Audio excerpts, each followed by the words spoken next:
WHO ka helay go aheadka waa la fariistay waxa la yiri calaamadaha dadkaas oo dhigteen looma xiriirin karo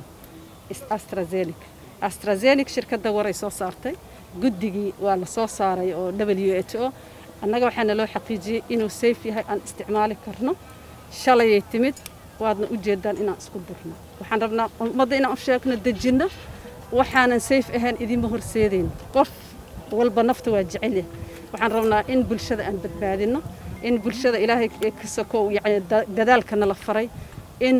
talaalka kaliya lagu ekaanin afka la xirto la kala dheeraado gacmaha la dhaqdo la is ilaaliyo meelaha ciriiriga la iska ilaaliyo dadka cudurrada raaga iyo dadka waayeelka oo nugul la ilaaliyo taxadarka in la isku wada daro si aan u badbaadno ilaahay hana wada badbaadiyo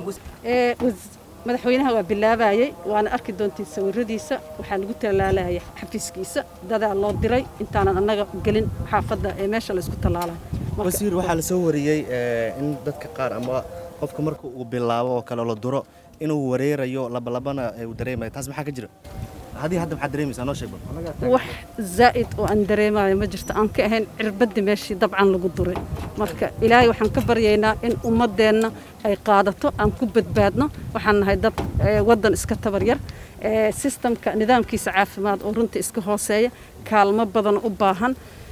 kan waa ka hortagga iyo daryeelida dadka Soomaaliyeed marka talaalka waa qaadanayna insha Allah ilaahay waan ugu wada badbaadinaa wassalaamu calaykum waraxmatullaahi wabarakaatuh